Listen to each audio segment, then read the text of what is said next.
This is a place. This is the place? This is a place. We want to talk about. This is a place.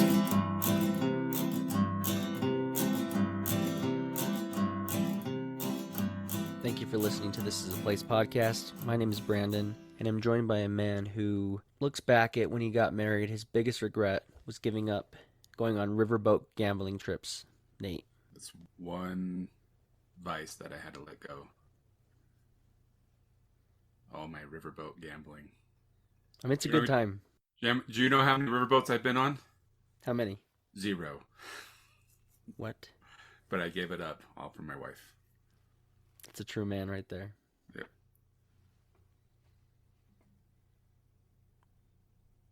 This brings up a tangent. What kind of things in your life did you give up when you got married? Did I give up?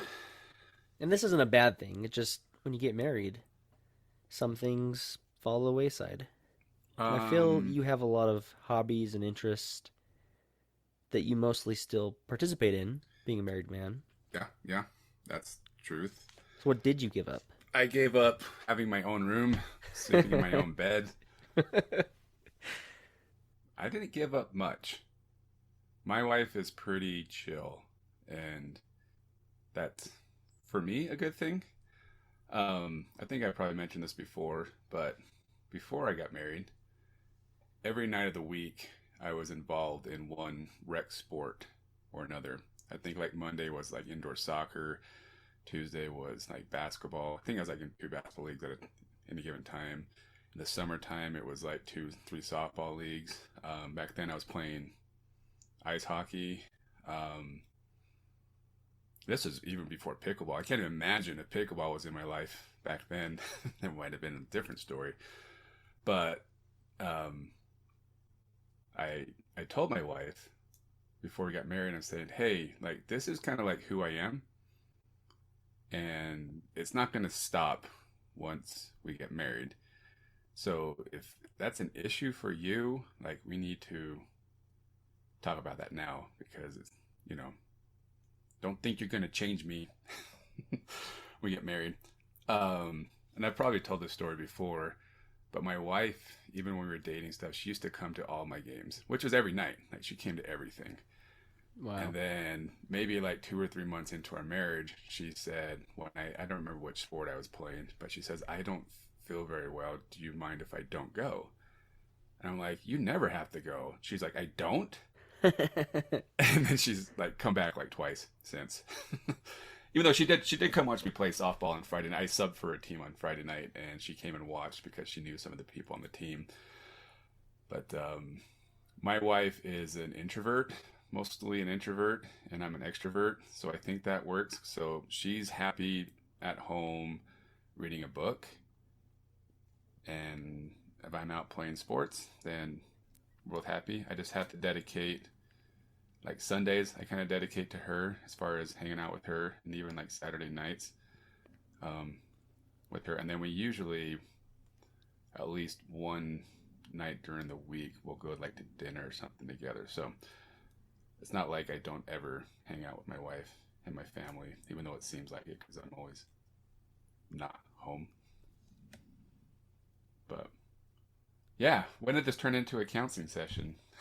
I didn't mean for it to take that route. I was curious. So yeah, but I don't know if I really gave up anything. Nothing really changed. My wife's really into all the movies and shows that I like, and so except that she likes Harry Potter and Oh, here we go again. Lord of the Rings and stuff like that. So if that's what she wants to go watch, then I'll go with her. Like, I think I saw all of the vampire movies. What are they called? Twilight. Just because that's what she wanted to go see.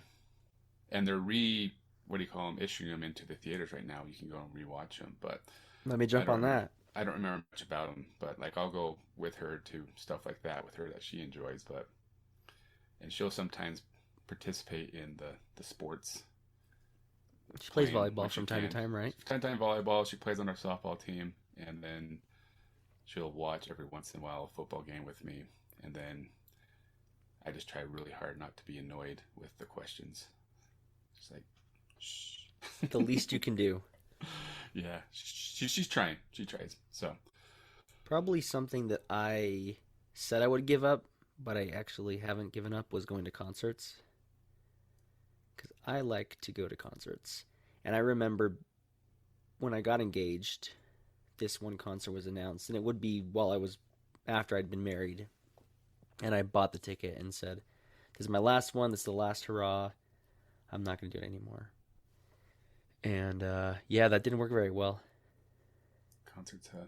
My I used wife to go has to. gone with me to a few concerts. She's not a big concert goer, but she supports me and goes with me from time to time.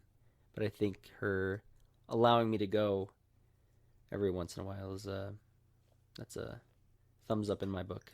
There you go. Yeah, I remember a pawn shop was giving away Metallica tickets at USANA, and this was when we were first married. My wife was kind enough to go with me to the pawn shop to enter the drawing because it was like a you had to be there drawing type thing, and they were just giving away a bunch of tickets. And I think her name was pulled, the very last one. Her name was pulled, and we won our Metallica tickets. So she went with me to that. But I don't. I used to go to a lot of concerts when I was in my early 20s and even early in our marriage, but I don't go to very many anymore. Maybe once a year, if that. And that's Usually when, when I drag you to one yes, for to yes, see one of your favorite bands. yes, when you take me to a place where we can't get back transportation wise. So, Well, I think it's great that we have supportive wives, support our habits, our hobbies, our interests. And I think it's fair that we take them to a nice dinner, a nice restaurant every once in a while. Unfortunately, Applebee's? Applebee's is a good one. I'm going to say, unfortunately, we can't take them to the topic of today, which is the Jordan Queen, the Riverboat restaurant. What do you know about it, Nate? I know it's a boat that used to be on a river that turned into a restaurant. Am I pretty close? Not entirely. Is this the one that was over in Taylorsville? It is, yes. So, before we get too ahead of ourselves, I want to talk about someone I don't hear about a lot, but who had a pretty big impact in Utah. James Sorensen. Do you know who he was? From the Sorensen family? Yep. Yeah, I was friends with one of the Sorensens in high school. So, what do you know about the Sorensen family or James Sorensen then? So the Sorensen family, this is the one I'm talking about, but they were or are one of the richest families in Utah. I used to hang out with a girl that was a Sorensen, and actually I was just over there the other day. I had a friend that invited me to come to his house to swim in his big house and nice pool in his backyard, and he lives right over by the Sorensens family. Um, but yeah, really nice family, really cool family, the one that I knew, and they had a really nice house. One thing, well, we used to go to her house in high school, and they would play sardines. You ever played that before? No, what's that? I think it's what it's called, sardines. So it's hide and seek, but you go seek the person who's hiding, and when you find them, you sit next to them, and the last person to find everybody loses, right? I think that's how you play. Hmm. So their house was really big, and we would start playing, and then I would sneak off with her little brother, who was probably like, so we're in high school, so like we're around 16, 17, so he was like 11 or 12, and he had a Star Wars video game on his computer. So we'd like Nice. hide in this one room, and we would play this video game, and I wouldn't participate in the game. I'd be playing video games with this kid because that seemed like more fun to me. Even though Does I'm not a sound big fun. gamer, it was just I didn't even play. I just watched him play. But yeah, So, like I was her said, dad James Sorensen or? I don't think so. I think that's the Somewhere grandpa, in the family. Okay. and he was one of the kids. If I could be totally butching that. Well, just a little background on who he was. I didn't realize how much an impact he had on, especially the medical community. But he was an American businessman, so he passed away in January of 2008. He was the richest man in Utah with an estimated net worth of 4.5 billion at the time of his death. He donated his entire personal fortune to charity. It's a So lot of I, money. huh? He had 8 children, but some of his most notable accomplishments was he had roughly 60 patents and is credited with a number of medical inventions, including the disposable surgical mask and the disposable venous catheter. So, two pretty big items that he was responsible for. We wouldn't have survived COVID if we hadn't had this man develop the disposable surgical masks, right? But makes you wonder how much money, if he was still alive, he would have made off of his royalties or whatever, if he still has them. Good point. But he won the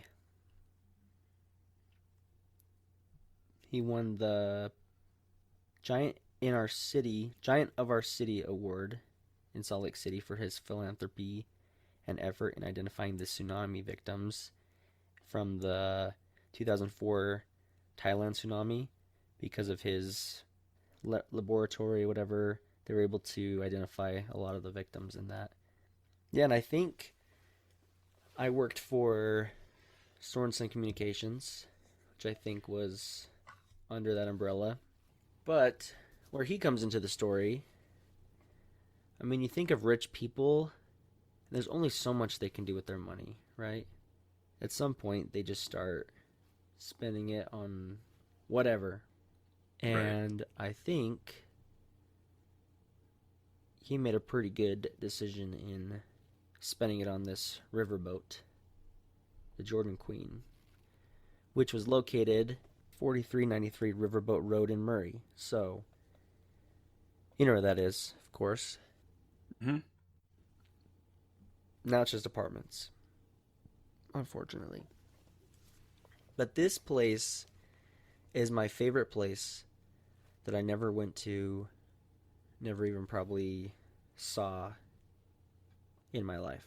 Did you ever see it? Did you ever go around it? I. When did they knock it down or get rid of it? Early 90s. Like, I feel like I had driven by it before, but it could be me just have seen pictures and thinking I did, but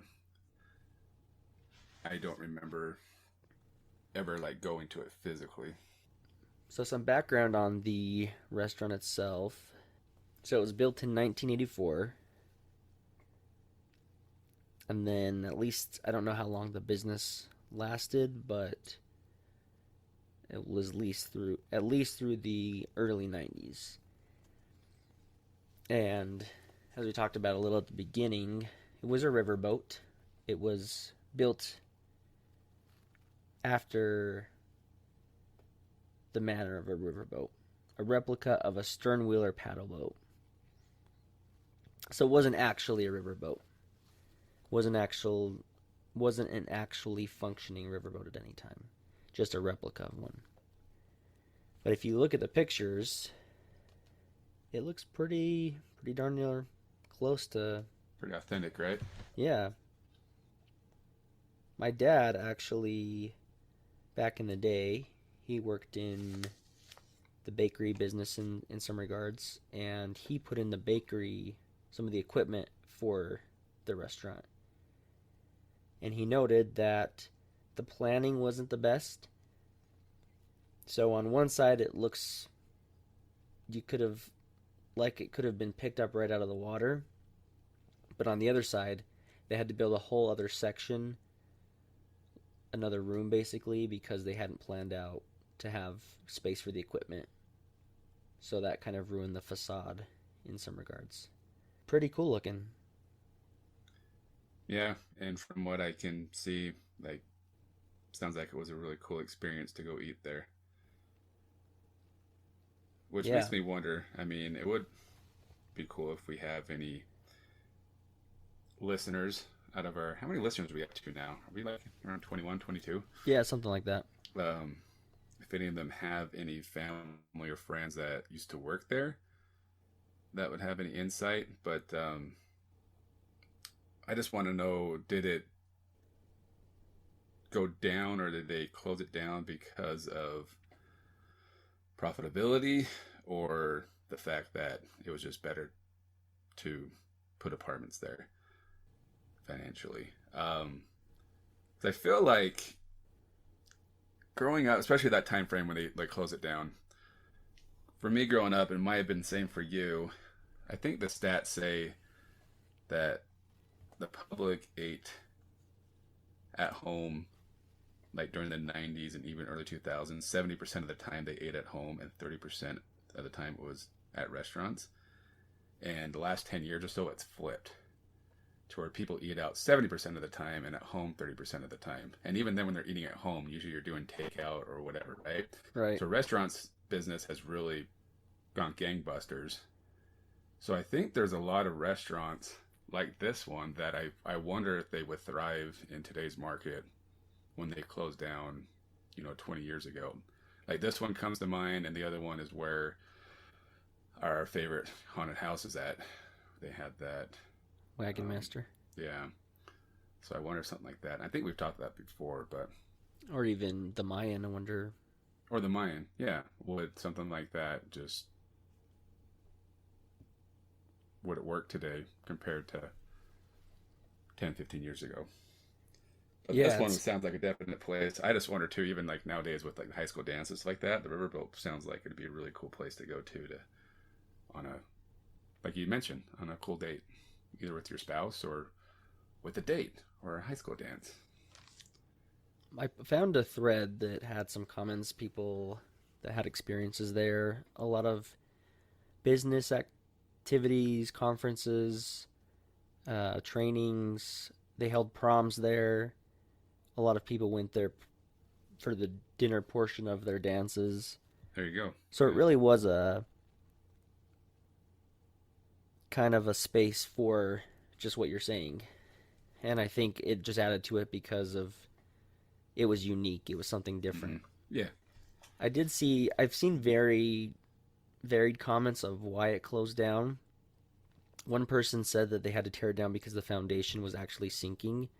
So the restaurant was built not actually in the Jordan River, but in a fake pond that they made, and they put it in the water there.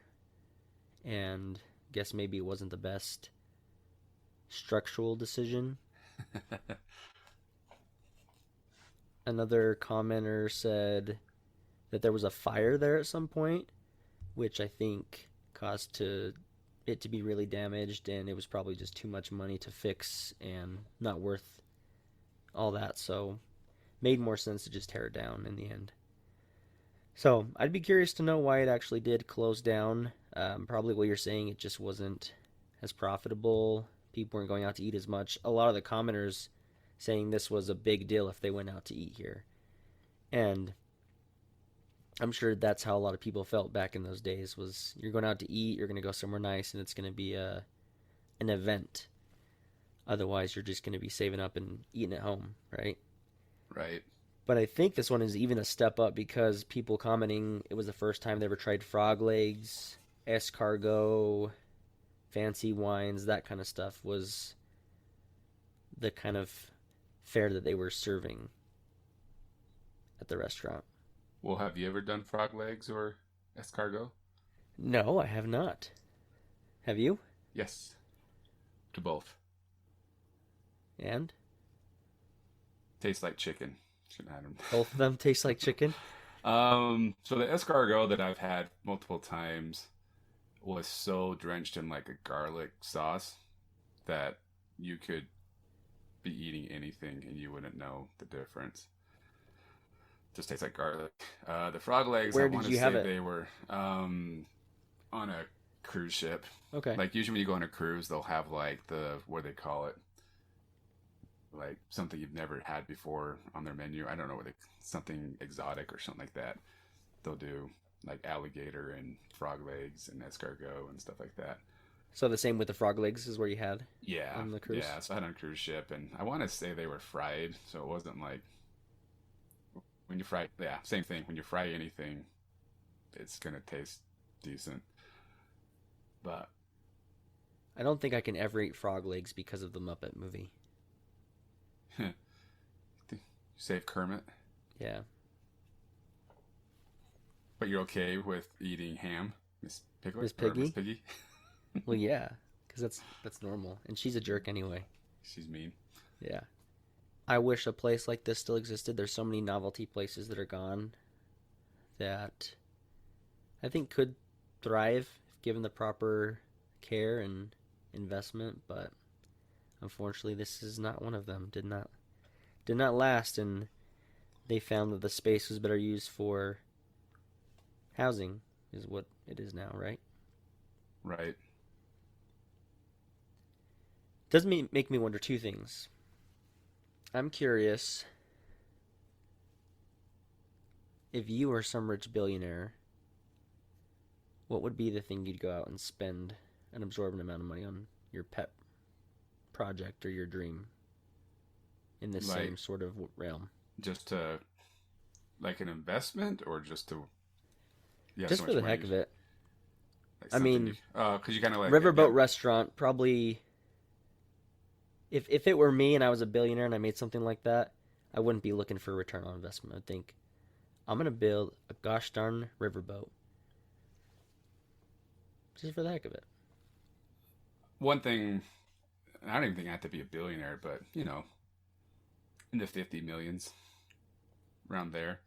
I always thought it would be fun, and it's not a restaurant to have, and me with my sports addiction, but basically have like a sports complex, like a multi-sports complex where you have basketball, indoor soccer, Pickleball pickleball, maybe. pickleball, swimming, stuff like that. Basically a rec center, but it's all sports and a big sports city. Is pretty close to it out in South Jordan, but I'd do something a little bit better, but something that I would obviously have full access to with any of my friends, but then have a cheap, what do you call it, entry fee or whatever membership so that the general public could use as well, Hmm. just to kind of maintain the building and stuff like that, but not really do it as an investment.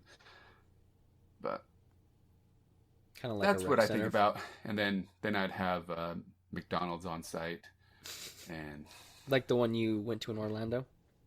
yeah, the largest McDonald's in the United States.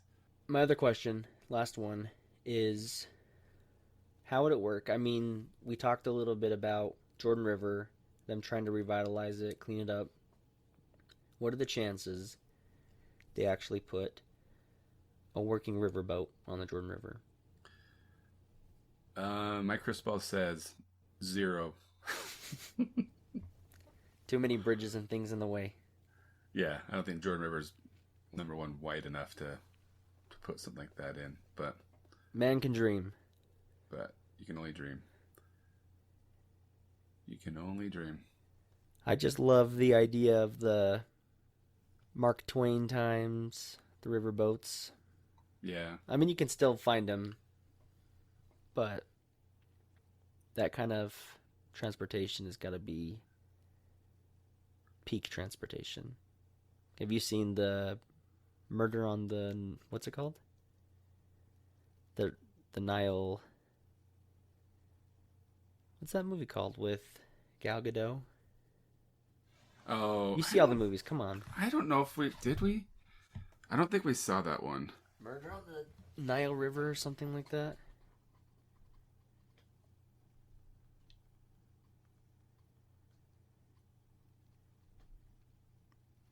Death on the Nile. Did we? I don't think we saw it. You of all people didn't see that movie, huh? Mm-mm. I think it's on HBO. I Yeah. want to say my wife watched it, but did I watch it with her?